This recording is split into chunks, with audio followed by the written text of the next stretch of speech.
Te callaron, usaron un versículo para hacerlo, y lo peor es que te hicieron creer que callarte era obedecer a Dios. 1 Corintios 14:34. Vuestras mujeres callen en las congregaciones porque no les es permitido hablar. Con esas palabras te sentaron en la última fila. Con esas palabras te dijeron que tu voz no contaba. Con esas palabras convirtieron a la mitad de la iglesia en espectadores silenciosos de una fe que fue construida tanto por ellas como por ellos. Y nadie te lo dijo. Yo sé que este tema incomoda a los que construyeron su autoridad sobre el silencio de las mujeres. Incomoda a los que creen que tocar este versículo es tocar la palabra de Dios. Incomoda a los que confunden tradición con verdad y costumbre con doctrina. Pero lo que incomoda más, mucho más, es lo que el griego original de este versículo realmente dice. Porque cuando abres el texto en su idioma original, cuando miras las palabras que Pablo escogió, cuando estudias el contexto de la iglesia de Corinto a la que Pablo estaba escribiendo, descubres algo que debería hacer llorar de rabia y de alivio al mismo tiempo. Rabia porque te mintieron. Alivio porque la verdad te devuelve lo que te quitaron, tu voz. No estoy diciendo que la Biblia esté mal, estoy diciendo que la usaron mal. Y hay una distancia enorme entre las dos cosas. Una cosa es que Dios hable. Otra muy distinta es que un hombre use lo que Dios dijo para silenciar a quien Dios nunca quiso silenciar. Y eso es exactamente lo que pasó con 1 Corintios 14:34. Y yo he dicho durante toda mi vida que la iglesia que silencia a sus mujeres se amputa la mitad de su cuerpo y luego se queja de que no puede caminar. Hoy vamos a ver por qué, y vamos a hacerlo con el griego en una mano y la historia de Corinto en la otra. Dale like ahora mismo. Cada like empuja este mensaje hacia cada mujer que lleva años callada en una iglesia con un don ardiendo dentro que nadie le permite usar. Suscríbete a la palabra sagrada y activa la campanita. Y escribe en los comentarios la palabra tengo voz. 2 palabras. Tengo voz, porque esta noche vamos a demostrarte que Dios nunca te la quitó. Lo que estaba pasando en Corinto y por qué eso cambia absolutamente todo. Antes de tocar una sola palabra griega, necesitas saber algo. 1 Corintios no es un manual universal de reglas para todas las iglesias de todos los tiempos. Es una carta escrita a una iglesia específica en una ciudad específica con problemas específicos que Pablo estaba tratando de resolver desde lejos. Y la iglesia de Corinto era un desastre. Lee 1 Corintios desde el capítulo 1. Había divisiones. Unos decían, yo soy de Pablo, otros, yo soy de Apolos, otros, yo soy de Cefas. Había un caso de inmoralidad sexual tan escandaloso que ni siquiera los paganos lo practicaban.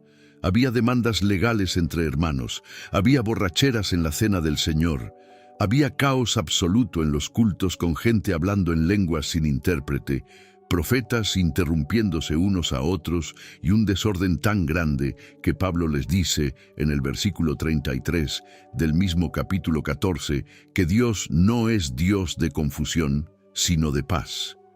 Y es ahí, en ese contexto de caos total, donde aparece el versículo 34. No en un tratado teológico sobre el rol de la mujer en la Iglesia Universal, en una carta que intenta poner orden en una congregación que se estaba cayendo a pedazos. Y Corinto no era una ciudad cualquiera. Era uno de los centros más cosmopolitas y caóticos del mundo antiguo. Tenía el templo de Afrodita en la colina del Acrocorinto, donde cientos de prostitutas sagradas ejercían su oficio como parte del culto pagano. Las mujeres que llegaban a la iglesia de Corinto venían de ese mundo. Muchas eran nuevas en la fe, muchas no sabían leer, muchas no tenían formación en las escrituras hebreas que los hombres judíos recibían desde niños. Y cuando llegaban al culto cristiano, donde por primera vez en sus vidas se les permitía estar en el mismo espacio de adoración que los hombres, algunas interrumpían con preguntas, comentarios y discusiones que generaban el mismo caos que Pablo estaba intentando resolver en todo el capítulo 14. El versículo 35 lo confirma directamente. Y si quieren aprender algo, pregunten en casa a sus maridos. ¿Lo ves?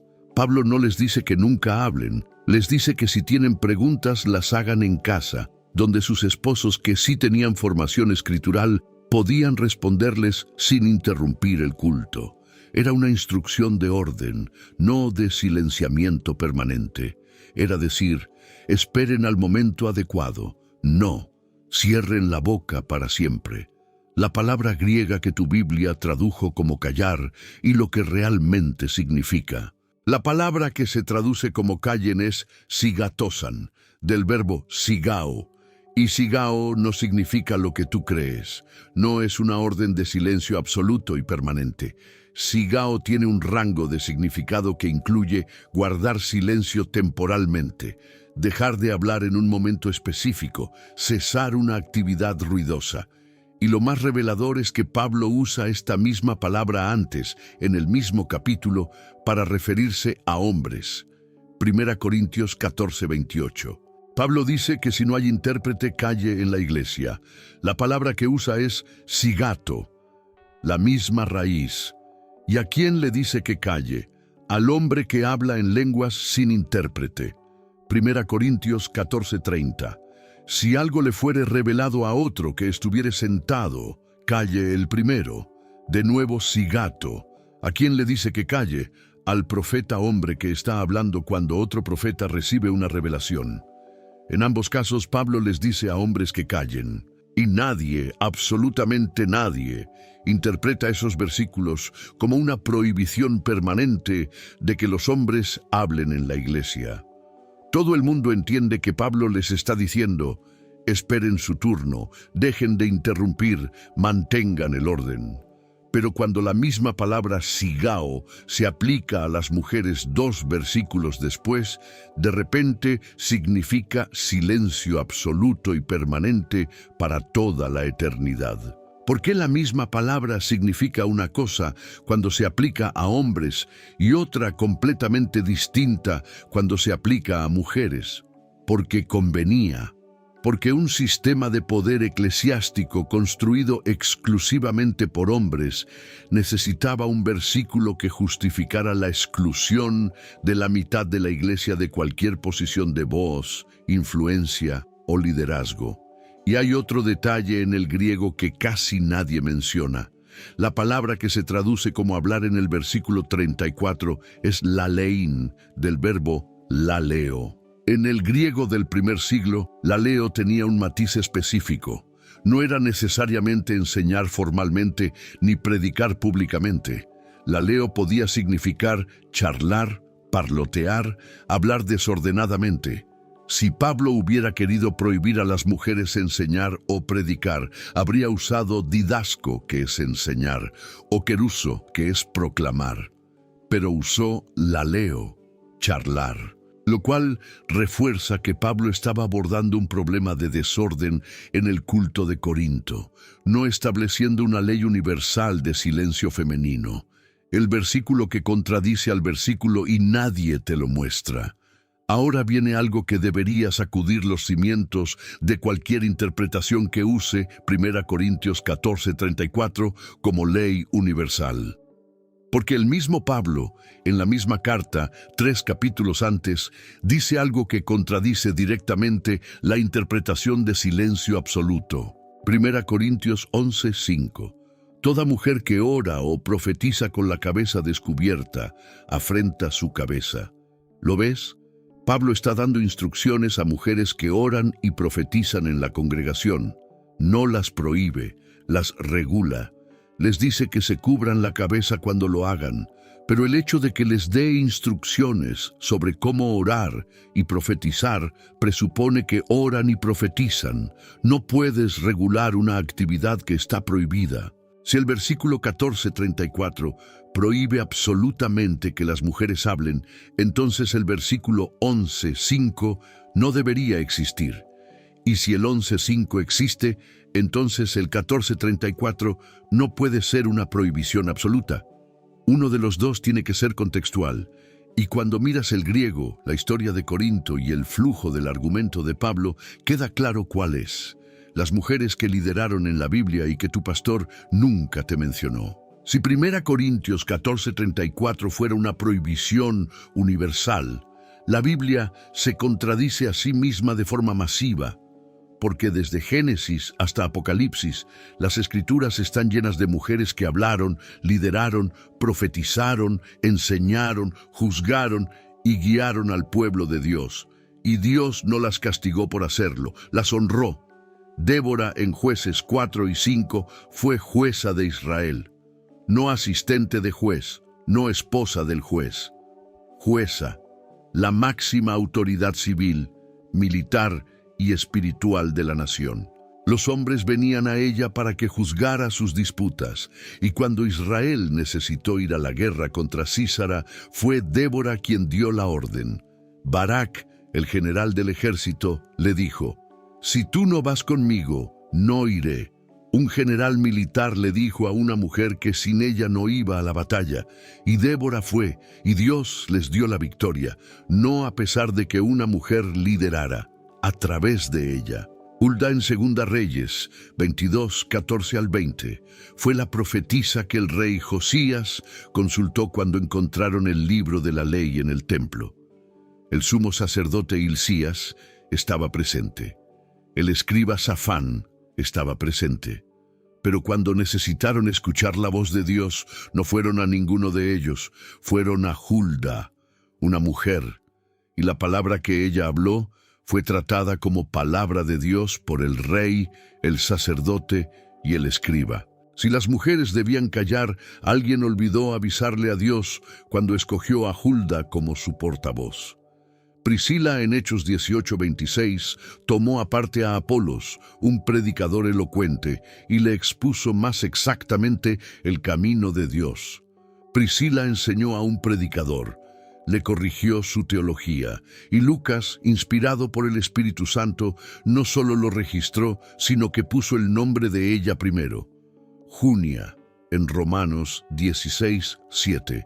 Pablo la reconoce como muy estimada entre los apóstoles. Esta frase fue tan incómoda para los copistas medievales que durante siglos intentaron convertir Junia en Junias, un nombre masculino que no existe en ningún registro griego ni latino de la antigüedad. Inventaron un nombre masculino que nunca existió para no tener que aceptar que una mujer era reconocida entre los apóstoles. Febe, en Romanos 16:1, es llamada diáconos, la misma palabra que se traduce como diácono cuando se refiere a hombres. Y Pablo le confió la carta a los romanos, la epístola teológica más importante jamás escrita. Cuando tuvo que decidir a quién confiarle esa carta para que la llevara a Roma, para que la leyera ante la iglesia, para que la explicara si surgían preguntas, escogió a una mujer, y María Magdalena, Juan 20, 11 al 18.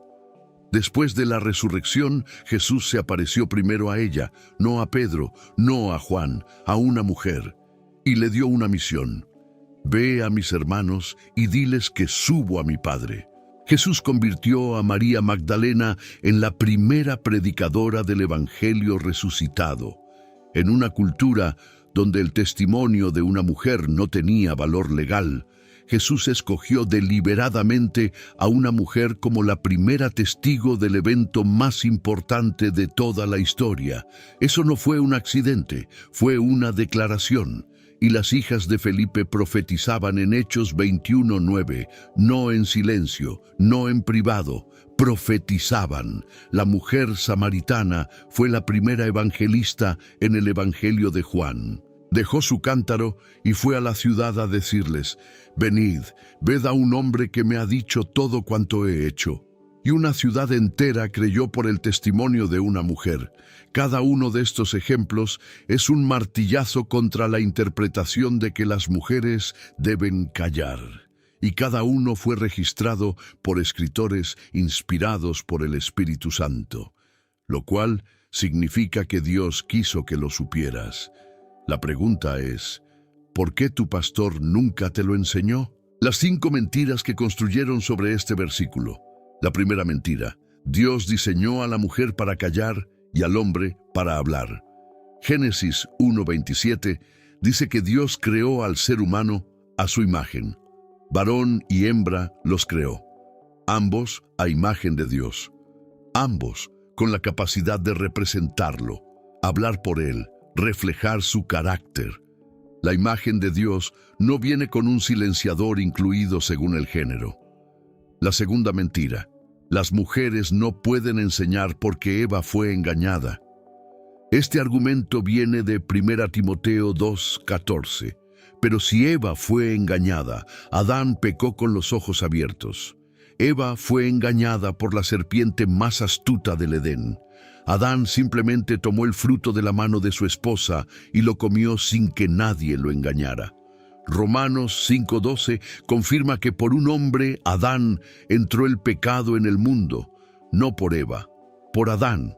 Si vamos a descalificar a alguien de la enseñanza basándonos en el Edén, el argumento juega contra los hombres, no contra las mujeres. Y además, 2 Corintios 5:17 dice que si alguno está en Cristo, nueva criatura es. Las cosas viejas pasaron, he aquí todas son hechas nuevas, todas, no todas, excepto la descalificación de Eva. Si estás en Cristo, la sombra del Edén ya no define tu capacidad de servir a Dios. La tercera mentira: los roles de género en la iglesia son eternos e inmutables.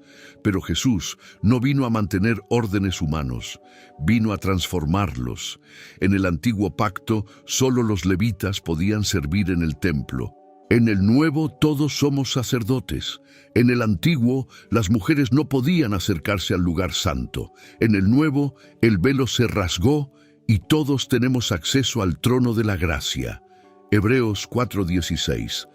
Acerquémonos pues confiadamente al trono de la gracia.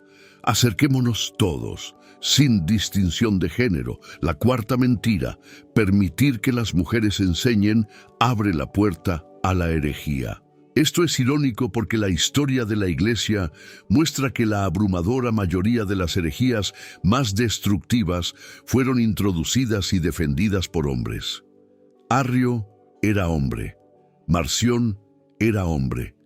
Las sectas más peligrosas fueron fundadas por hombres. La protección contra la herejía no es el silencio de las mujeres, es el discernimiento colectivo de toda la congregación. Hombres y mujeres juntos examinando las Escrituras como los bereanos. La quinta mentira, la más sutil: las mujeres que cuestionan esta interpretación están cuestionando a Dios. Esta es la trampa perfecta porque cierra cualquier diálogo antes de que empiece. Pero tú no estás cuestionando a Dios, estás cuestionando una interpretación humana que fue arrancada de su contexto, separada de sus palabras griegas originales y convertida en ley universal por un sistema de poder que se beneficiaba de esa interpretación. Y Jesús mismo cuestionó las interpretaciones humanas de la Escritura que los fariseos habían convertido en cadenas. Mateo 15:3. ¿Por qué también vosotros quebrantáis el mandamiento de Dios por vuestra tradición? Tradición. Eso es lo que muchas iglesias llaman doctrina del silencio femenino. Tradición disfrazada de mandamiento. La iglesia que Jesús diseñó. Jesús diseñó una iglesia donde los dones determinan la función, no el género. 1 Corintios 12:7. A cada uno le es dada la manifestación del Espíritu para provecho. A cada uno, no a cada hombre. Si Dios le da a una mujer el don de enseñanza y un hombre le dice que no puede usarlo porque es mujer, ¿quién está contradiciendo a quién? Jesús diseñó una iglesia donde el servicio determina la grandeza. Mateo 20:26. El que quiera hacerse grande entre vosotros será vuestro servidor. Ese modelo no tiene cláusula de género. No dice el hombre que quiera ser grande sirva y la mujer que quiera ser grande calle. Y hay algo que casi nunca se menciona sobre las primeras iglesias. Se reunían en casas, y en la cultura grecorromana del primer siglo, la casa era el dominio de la mujer. Lidia, en Hechos 16:15, abrió su casa como sede de la iglesia de Filipos, no como anfitriona pasiva, como patrona, líder y fundadora del espacio donde la iglesia se reunía. Colosenses 4:15 menciona a Ninfas y la iglesia que está en su casa, no la de su esposo. La academia más prestigiosa del liderazgo femenino del primer siglo no era una escuela, era la iglesia de Cristo reunida en casas lideradas por mujeres. Yo conocí en mis años de ministerio a una mujer que tenía un don de enseñanza tan profundo que cuando explicaba las Escrituras, hombres con décadas de estudio bíblico se quedaban con la boca abierta. Conocía el texto, conocía el contexto, conocía al Dios del texto, pero su pastor le había dicho que las mujeres no enseñan. Y durante 15 años, aquella mujer enterró su don como el siervo de la parábola que enterró su talento. Y el día que alguien le dio una plataforma, el día que un pastor con discernimiento le dijo, «Hermana, Dios le dio un don y usted lo está enterrando», aquella mujer abrió la boca y lo que salió de ella no fue una clase de teología. Fue un río de agua viva que había estado represado durante 15 años. Y ese día, 20 personas se acercaron a Cristo por la enseñanza de una mujer que el sistema había callado y que Dios nunca calló. Y yo me pregunto cuántas Déboras están sentadas en la última fila de nuestras iglesias con una sentencia judicial que Dios les dio y que nadie les permite pronunciar. ¿Cuántas Huldas tienen una palabra profética ardiendo en su pecho que nadie les permite declarar? ¿Cuántas Priscilas tienen una corrección teológica que un Apolos necesita escuchar, pero que nadie les permite enseñar? ¿Cuántas Febes tienen la capacidad de llevar el mensaje más importante de la historia, pero nadie les confía la carta? La iglesia que funciona a media capacidad porque silenció a la mitad de sus miembros no es la iglesia que Cristo diseñó. Es una iglesia que se amputó a sí misma y no entiende por qué cojeando no puede avanzar. Lo que Pablo realmente creía sobre las mujeres. Si solo leyeras 1 Corintios 14:34 aislado, pensarías que Pablo odiaba a las mujeres. Pero cuando lees el resto de sus cartas, descubres algo completamente distinto. Gálatas 3:28. Ya no hay judío ni griego, no hay esclavo ni libre, no hay varón ni mujer, porque todos vosotros sois uno en Cristo Jesús. En una cultura donde ser mujer significaba ser ciudadana de segunda clase, Pablo escribe que en Cristo no hay varón ni mujer. Eso no era progresismo moderno. Eso era revolución social en el año 49 después de Cristo, Romanos 16. De las 29 personas que Pablo saluda como colaboradores, 10 son mujeres, un tercio. A Febe la llama diáconos, a Priscila la nombra antes que Aquila, a Junia la reconoce entre los apóstoles, a María, Trifena, Trifosa y Pérsida las llama trabajadoras en el Señor. ¿Es este el mismo hombre que supuestamente prohibió a las mujeres hablar para siempre? Y Hechos 2, el día de Pentecostés, Pedro citó a Joel 2:28. Derramaré mi espíritu sobre toda carne, y vuestros hijos y vuestras hijas profetizarán, y de cierto sobre mis siervos y sobre mis siervas en aquellos días derramaré de mi espíritu, y profetizarán. Hijos y hijas, siervos y siervas. El Espíritu Santo se derrama sobre toda carne, no sobre toda carne masculina, sobre toda carne.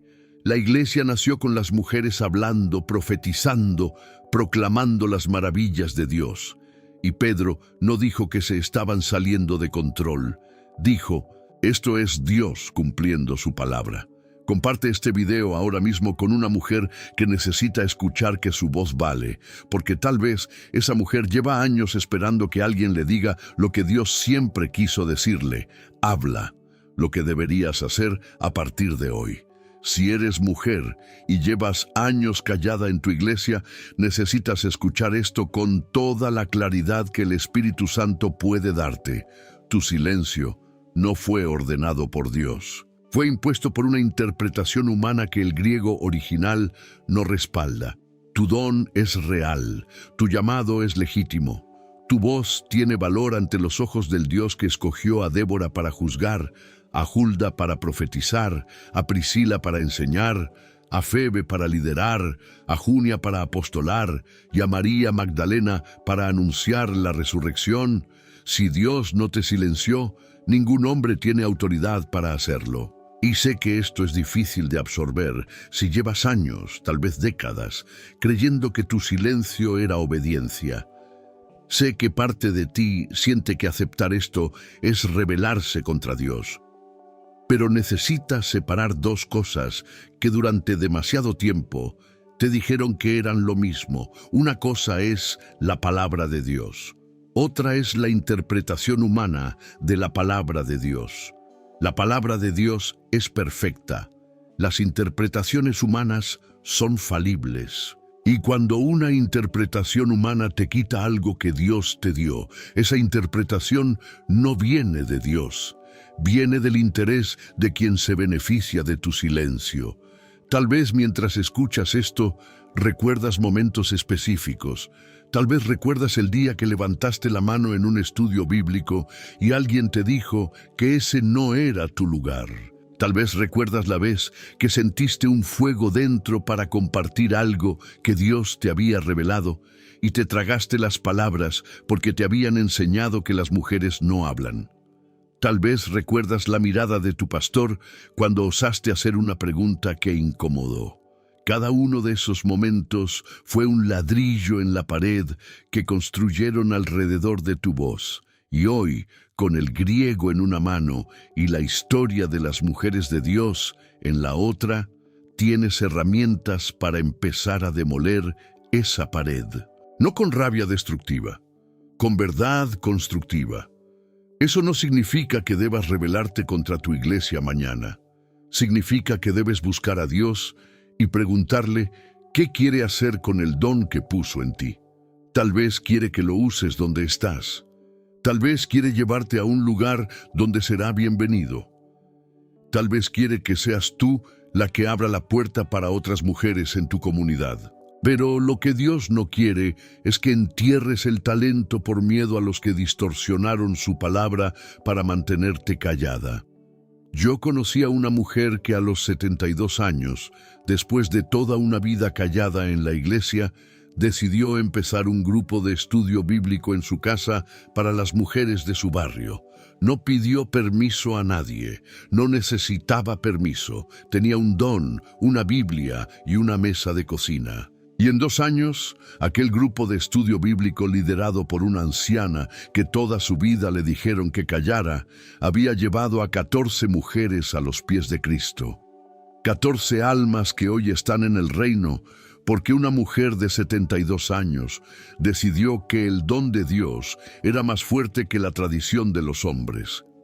Si eres hombre y lideras en una iglesia, necesitas examinar honestamente si has usado este versículo o la tradición del silencio femenino para mantener un sistema de control. Hay mujeres en tu congregación con dones que no estás dejando florecer. Hay Déboras, Huldas, Priscilas y Febes sentadas en la última fila con un fuego dentro que tú estás apagando. Primera Tesalonicenses 5:19 advierte: no apaguéis al Espíritu. Cada vez que silencias un don que Dios dio, estás apagando al Espíritu, y esa es una responsabilidad que pesa más que cualquier tradición eclesiástica. Y si estás en una iglesia donde las mujeres ya participan activamente, honra eso. No lo des por sentado. Hay millones de mujeres cristianas en el mundo que darían cualquier cosa por tener lo que tú tienes. Un espacio donde su voz es escuchada. un lugar donde su don es bienvenido, una comunidad que no las define por su género, sino por su llamado. Eso no es lo normal en el mundo cristiano global, es la excepción. Y si estás en esa excepción, protégela. Señor Dios Todopoderoso, gracias porque tu Espíritu no discrimina cuando reparte dones. Gracias, porque en Cristo no hay varón ni mujer. Gracias por Débora, por Hulda, por Priscila, por Febe, por Junia, por María Magdalena, por las hijas de Felipe y por cada mujer que usaste para cambiar la historia de la salvación. Perdona a los que usaron tu palabra para silenciar a quienes tú llamaste a hablar. Perdona a los que apagaron el espíritu en una mujer, porque la tradición les dijo que debían hacerlo. Y levanta en esta generación mujeres que no pidan permiso para usar el don que tú les diste. Mujeres que profeticen como Joel prometió. Mujeres que enseñen como Priscila enseñó. Mujeres que lideren como Débora lideró. Y hombres que celebren esos dones en lugar de temerlos. Que tu iglesia recupere la totalidad de su cuerpo, que nunca más caminemos amputados, que las voces que fueron calladas encuentren hoy la libertad que Cristo pagó para darles. En el nombre de Cristo Jesús, el que escogió a una mujer como primera mensajera de su resurrección. Amén. Y tú, oyente, si este mensaje devolvió algo que te habían quitado, suscríbete a la palabra sagrada ahora mismo.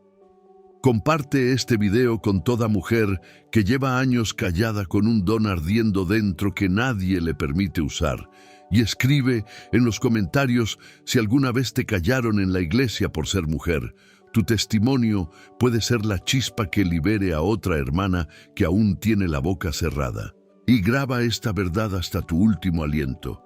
Sigao es la misma palabra que Pablo usa con hombres en los versículos 28 y 30. La leo es charlar, no predicar. El mismo Pablo reconoció a Junia como apóstola, a Febe como diácono, a Priscila como maestra. Débora juzgó Israel, Hulda profetizó al rey, María Magdalena fue la primera predicadora de la resurrección. En Pentecostés el Espíritu cayó sobre hijos e hijas y todos profetizaron. Y Jesús mismo escogió deliberadamente a mujeres para los momentos más importantes de la historia de la salvación. Si Él no te silenció, nadie puede.